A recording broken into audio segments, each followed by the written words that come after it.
हमारे साथ मौजूद हैं प्रत्याशी मुकेश सिरसवाल जी। सर, क्या मुद्दे हैं आपके?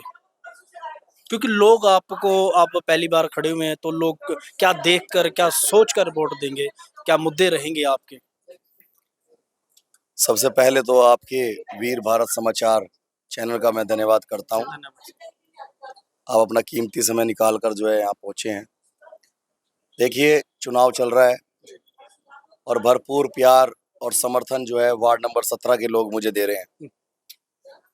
कल मैं कई मीटिंग अटेंड की है और माताओं बहनों ने जो है अपना आशीर्वाद दिया, बुजुर्गों ने, युवा साथियों ने जोश के साथ।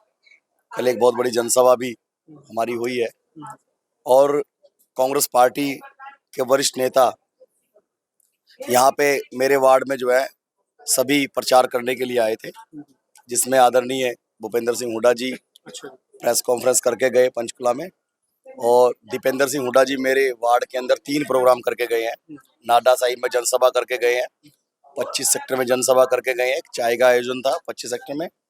और उसके अलावा रणदीप सिंह सुरजेवाला जी, जो राष्ट्रीय महामंत्री है संगठन के और राज्यसभा सांसद है, डोर टू डोर जो दुकान पे जो है वो मेरे लिए वोट की अपील करके गए हैं। ठीक है, कल जो है बद्दी के विधायक राम कुमार जी वो एक मीटिंग करके गए हैं नाडा में, और साथ ही जो है आज पूर्व विधायक अर्जुन सिंह जी हमारे लिए जो है आज वोट की अपील कर रहे हैं पूरे हमारे वार्ड में। और नाहर साहब आए हैं और चंडीगढ़ कांग्रेस के महामंत्री, संगठन महामंत्री बड़े भाई अच्छेलाल गौड़ जी पहुंचे हैं। पवन नेहरू जी जीरकपुर से पहुंचे हैं। लेखपाल जी हमारे साथ पूरे चुनाव में काम कर रहे हैं। तो जितने भी लोग हैं, ये सब लोग जो है वार्ड के अंदर जो है सब लोगों की परेशानी सुन रहे हैं। और इतना बुरा हाल, सबसे ज्यादा किस परेशानी आपने बात की कि मुद्दा क्या है? सबसे ज्यादा लोगों की समस्याएं क्या है? देखिए, आज पंचकुला जो इतना सुंदर शहर है, पहले कांग्रेस पार्टी ने जब इसको बनाया था तो कोई मुद्दा नहीं था। आज मुद्दों की भरमार है। अगर मैं आज इस सेक्टर 25 में ही जहां हमारा ऑफिस है, कार्यालय है, अगर इसी की अगर मैं बात करूं, इसके आसपास में नजर मारो आप, जितने भी खंबे दिख रहे हैं ना आपको, अगर किसी के ऊपर भी लाइट अगर रात को जली मिल जाए आपको, और मेयर कह रहा है जी हमने यहाँ पे 400-500 करोड़ रुपए खर्च कर दिए, और यहाँ पे जहां हम खड़े हैं यहाँ कोई अच्छी बाथरूम नहीं है, बच्चों के लिए कोई अच्छा पार्क नहीं है। अगर हम ग्रामीण एरिया की बात करें तो खेल का कोई मैदान नहीं है ग्रामीण एरिया में। चाहे नाडा की बात करें हम, चाहे मोगीरंद की बात करें, चाहे नग्गल की बात करें, चाहे चौकी पिंड की बात करें, और कई जगह तो रास्ते ही नहीं है, चलने के लिए रास्ते नहीं है। सीवरेज खत्म हो चुके, टूटे पड़े हैं, पानी गलियों में निकल रहा है, नाली कभी बनी नहीं, स्ट्रीट लाइट कभी लगी नहीं। और गांव खड़क मगोली, जिनकी करीब करीब पूरे भारतवर्ष का जो समाज के लोग हैं, जो कमेरा वर्ग है, जो इस पंचकुला चंडीगढ़ मोहाली को बनाने वाले हैं, चाहे यहाँ बड़ी बड़ी इमारत बनाने वाले हों, चाहे यहाँ सब्जी बेचने वाले हों, चाहे यहाँ पे राशन बेचने वाले हों, चाहे यहाँ पे जो है इमारत बनाने वाले हों, वो जो लोग हैं उन लोगों का जो हाल आज भारतीय जनता पार्टी ने किया है वो किसी से छुपा हुआ नहीं है। पूर्व पार्षद ने, आप वहां पे पहले भी गए थे, आप दोबारा भी आप चले जाना चाहे, पूर्व पार्षद ने आज तक कोई टाइल का पत्थर गली में नहीं लगाया, कोई नाली नहीं बनी, कोई स्ट्रीट लाइट नहीं लगी। और सबसे बड़ा बुरा हाल जो देखकर मुझे खुद भी रोना आ गया कि जब मैं डोर टू डोर कर रहा था तो एक माँ मेरी कोड़ी भर के रोने लगी। तो मैंने पूछा क्या बात हुई ऐसी, मैंने सोचा निजी कोई प्रॉब्लम हो सकती है। वो कह रही टुंटी में पानी भी नहीं आता, पानी नहीं मिल रहा पीने का, एक हफ्ता पानी नहीं आता है पीने का। तो चंडीगढ़ जैसे शहर में, पंचकुला जैसे शहर में अगर मूलभूत सुविधाओं से भी अगर गरीब आदमी परेशान है, त्रस्त है, तो क्या कल्पना कर सकते हैं हम इनके जो है ट्रिपल इंजन की सरकार से। ये कह रहे देश में भी हमारी सरकार है, हरियाणा में भी हमारी सरकार है, और पंचकुला में भी इनकी जो है मेयर जो छोटी सरकार है वो भी रही है। उसी सरकार के अंदर जो हमारे कुलभूषण गोयल जी जो पूर्व ये मेयर थे यहाँ के, वो बड़े दावे करते थे कि हमने सारे सुंदर चौक बना दिए।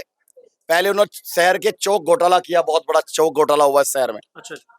जो अच्छे वृक्ष लगे हुए थे वो सारे काट दिए गए। इस सुंदर वातावरण वाले शहर को जो है अस्त व्यस्त कर दिया गया। और उसके बाद एक घोटाला हुआ भी, 160 करोड़ रुपए का एफडी घोटाला। अच्छा। वो किसी से छुपा नहीं है। मैं पंचकुला की जनता को कहता हूं कि एफडी घोटाले पे ध्यान दीजिए।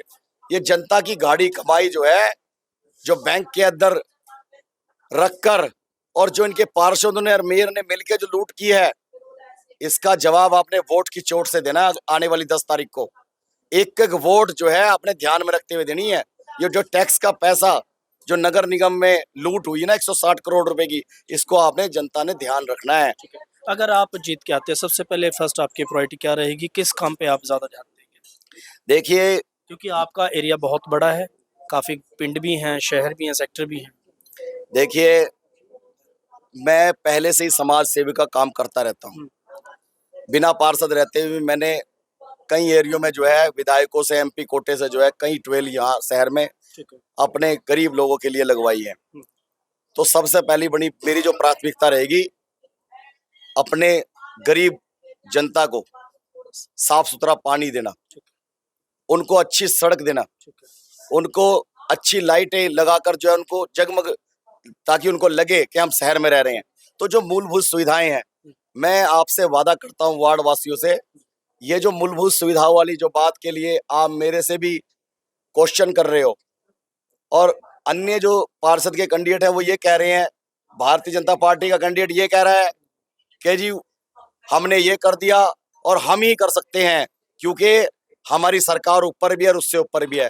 पहले तो मैं भारतीय जनता पार्टी वाले को ही बताना चाहता हूं कि भैया, नगर निगम का अपना बजट है 400 साढ़े 400 करोड़ रुपए का। वो किसी के आगे हाथ नहीं फैलाएगी या एमपी एमएलए उसको कुछ कुछ देंगे। उसका अपना बजट है, वो छोटी सरकार है, हम उसमें से जो है पैसा लगाएंगे। आप किसी को गुमराह ना करो। और मैं जनता से भी अपील करता हूं कि किसी गुमराह वादों में ना हो, क्योंकि अगर वो करने वाली नीति अगर उनकी होती तो अब से पहले 3 ट्रिपल इंजन की उनकी सरकार है, आज तक टाइल का कोई पत्थर लगा वहां पे कोई आज तक, या कोई पानी का कोई ट्वेल लगाया आज तक? और एक ट्वेल लगाया भी था, एक ट्वेल की कीमत कितनी होगी? 1 करोड़ 2 करोड़, वहां कई करोड़ रुपए के घोटाले हो गए एक ट्वेल पे। और इनकी जांच इन्हीं के विधायक ने करी और वही कहने लगा कि भाई इतना बड़ा घोटाला हो गया। तो इनको जो है घोटाला करने की आदत हो चुकी है। गरीब जनता की इनको बिल्कुल सुध नहीं है। और जो आप बात कर रहे हो कि आपकी प्राथमिकता क्या रहेगी, तीसरा जो हमारा आजाद उम्मीदवार है वो हमें भारी बता रहा है। मैं यूथ कांग्रेस का 20-25 वर्षों से जो है सच्चा सिपाही हूं, और पूरे पंचकुला का युवा जो है मेरे साथ मिलकर काम करता है। मैंने यहाँ पे गरीबों की, मजदूरों की, मजलूमों की आवाज बुलंद करने के लिए रोडों पे संघर्ष किया है। मैंने कर्मचारी की लड़ाई लड़ी है, मैंने व्यापारी की लड़ाई लड़ी है, मैंने माताओं की लड़ाई लड़ी है, मैंने बहनों की लड़ाई लड़ी है। युवा कांग्रेस जो है सड़कों पे जो है निस्वार्थ, युवा कांग्रेस एक संस्था है और निस्वार्थ जो है जनता की सेवा करती है। बहुत सारी लड़ाई लड़ना जानते हैं, और जब आप हमारे हाथ मजबूत करेंगे तो हम और भी लड़ाई लड़ेंगे। और जो ये लोग कह रहे हैं कि मैं भारी कैंडिडेट हूं, नाडा साहिब सेक्टर 31 में 251 नंबर जो है घर मेरा बनने लग रहा है। जिसने देखना जाके देख लो, मैं वहां रहूंगा। और मैंने तो एक और चलन चलाया अपनी तरफ से, मैं सत्ता भोगने के लिए नहीं आया हूं। जिस गांव के व्यक्ति मेरे को अपना पूरा आशीर्वाद देंगे, उस गांव के लोग डिसाइड करेंगे कि मोहर कहाँ रखी जाएगी। जहां वो चाहेंगे वो मोहर वहां होगी। दूसरे गांव के लोग जहां चाहेंगे वहां होगी। मोगीनंद के लोग जहां चाहेंगे वहां होगी। नाडे के लोग जहां चाहेंगे वहां होगी। और खड़क मोगली के लोग जो जहां चाहेंगे वहां उनके लिए, उनको कहीं जाने की जरूरत नहीं है। जो मोहर लगाने के लिए भी भारतीय जनता पार्टी का बंदा पार्षद पैसे लेता है, ऐसे को आपने कहना है ये बात? मैं तो सेवा करने आया हूं, और मैं आपकी दिन रात सेवा करूंगा। मैं आपसे वादा करता हूं और वचन भरता हूं कि 6 महीने के अंदर अंदर, चाहे गांव हो, चाहे हमारे जो खड़क मंगोली हो, चाहे सेक्टर हो, जो विकास के कार्य हैं, चाहे रोड पे, चाहे नगर निगम के अंदर, किसी भी तरीके से लड़कर जो है आपके काम कराए जाएंगे। मैं आपसे अपील करता हूं, हाथ जोड़ के विनती करता हूं कि किसी भी आजाद उम्मीदवार या भारतीय जनता पार्टी के जुमलेबाज, क्योंकि इनकी आजाद उम्मीदवार भी बी टीम है, ये सोच रहे हैं कि अगर हमारे भारतीय जनता पार्टी के पार्षद को नकार दिया तो उसकी जगह आजाद लिया, एक कान इधर से इधर से पकड़ लिया। वो आजाद उम्मीदवार भी जो है इनकी बी टीम के रूप में काम कर रहा है और मेयर की वोटें डलवा रहा है, मेयर के ही मंच लगवा रहा है, मेयर के ही दफ्तर में बैठ रहा है। और जब इन्होंने इतने आदमी आजाद अपने पार्टी के जिनकी टिकटें नहीं मिली उनको बिठाया, मेरे खिलाफ जो खड़ा है इसको क्यों नहीं बिठा रहे? ये सोचने की बात है ना। ये जो है, जब इनका आदमी, कोई आदमी इनका जो है किसी घोटाले में आ जाता है या किसी भ्रष्टाचार में आ जाता है तो उसे चेंज करके अपने आप को दूध का धुला साबित करने के लिए ये अपने आप को पेश करते हैं। जैसे कुलभूषण गोयल जी ने 160 करोड़ रुपए की डकार मार ली तो अब जो है दूसरे को लिया है। ऐसे ही इनके पार्षद को नकार दिया। आज आप जाओ सुदेश बिड़ला को, कोई अगर शहर में कोई वार्ड के अंदर कोई हाँ भर दे कि इसने कोई फड़ी फोड़ी हो, कोई पत्थर लगाया हो, कोई जनता के लिए सेवा करी हो, और तो और अगर मोहर लगवानी भी हो तो ऐसे तरले कराता है, ऐसे मिलता है जैसे देश के प्रधानमंत्री से मिल रहे हो। मोदी से मिलना आसान है लेकिन उनके पार्षद से मिलना बड़ा मुश्किल है। चलो ठीक है। और जीरकपुर से आए शुभम नेहरू जी, तो सर क्या कहना है आपका? बस हमारा तो यही कहना है कि हमारे बड़े भाई इलेक्शन लड़ रहे हैं, इनको फुल सपोर्ट करो। जहां आपको लगता होगा कि इनकी भी कोई कमी होगी तो हम इनको भी बोलेंगे उस चीज के लिए कि यहाँ पे आपकी कमी है, यहाँ आप लोगों की सपोर्ट करो। बस हम इनके साथ हैं। अगर हमारी भी किसी लायक सेवा किसी को चाहिए तो हम वो भी देने के लिए तैयार हैं, पर भाई को सपोर्ट करो आप। बस बड़े भाई हैं हमारे। ठीक है। तो और चंडीगढ़ से कांग्रेस पार्टी के बहुत ही कर्मठ कार्यकर्ता, सर नमस्कार। नमस्कार। क्या कहना है? नमस्कार। मेरा यही कहना है, कैंडिडेट है कांग्रेस पार्टी का, वार्ड नंबर कितना 27 से 17 से फाइट कर रहा है, तो क्या लगता है आपको कि कांग्रेस पार्टी की टक्कर में कोई है? मेरा तो यही कहना है कि हमारी पार्टी ने मुकेश सिसावल जी को एक कर्मठ कार्यकर्ता के तौर पर इनके अनुभव को देखते हुए इनको टिकट दिया है। बहुत जुझारू नेता हैं हमारे पार्टी के, तो मैं इनके सपोर्ट में, हम इनको शुभकामनाएं देने के लिए हम लोग यहाँ पर आए हैं। और जिस तरह से इनका कार्य क्षमता है, इनको देखते हुए मैं समझता हूँ कि वार्ड नंबर 17 के जितनी भी समस्याएं हैं उसको हल करने के लिए ये पूरा प्रयासरत रहेंगे। और जहाँ तक आप बात कर रहे थे, बीजेपी की बात कर रहे थे, बंगाल वाली बात कर रहे थे, बंगाल में ये बीजेपी की जीत नहीं हुई है। अच्छा, बंगाल में चुनाव आयोग की जीत हुई है। ठीक, आपने देखा है चुनाव आयोग का पूरा जमला, जितने इनके एजेंसियां हैं, चाहे सिक्योरिटी एजेंसी हो, चाहे सीआरपीएफ हो, जितने भी है, सबको वहाँ करीब 4000 तो इनके अपने क्या नाम है आरएसएस के लोगों को वहाँ पर उतार दिया, वहाँ पर वोट को हाईजैक करने के लिए। तो वहाँ का सारा चुनाव जो है हाईजैक किया गया और एक धांधली किया गया। इस चुनाव में क्या लगता है आपको? इस कि चुनाव में जैसे आपने बोला कि हाईजैक कर लिया हाँ, गया, उन्होंने यहाँ का चुनाव में क्या है? वहाँ पर क्या है, मैं यहाँ है कुछ हाईजैक? एक चीज मैं बताऊं आपको, वहाँ पर इन्होंने सबसे पहले एसआईआर के माध्यम से 91 लाख वोटर को निरस्त कर दिया। उसके बाद 27 लाख वो वोटर इन्होंने हटाया जिनके नाम में थोड़ा सा गलती थी। उसमें सुप्रीम कोर्ट के जो जज हैं वहाँ के जो बैठाए गए थे, उन्होंने कहा कि जी अगली बार वोट डालेंगे, तो 27 लाख ये लोग रह गए। तो मार्जिन कितना हुआ?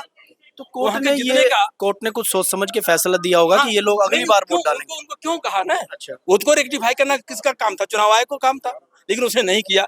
तो आप 27 लाख ये 91 लाख वो आप निकाल दीजिए कितने से कौन जीता कौन हारा। जहां तक यहाँ की बात है, यहाँ पर हम उनसे पूरा दम खम के साथ उनका मुकाबला करेंगे, चाहे बूथ लेवल पर है चाहे वार्ड लेवल पर। हम कांग्रेस पार्टी बूथ स्तर पर काफी तत्परता से काम कर रही है और उनका हम जवाब देंगे। और हम यहाँ से मुकेश भाई भारी मत से जीतेंगे, ऐसा हमारी आशा है। बहुत अच्छी बात है कि हर पार्टी अपना दावा करती है, हर पार्टी अपनी ताल ठोकती है।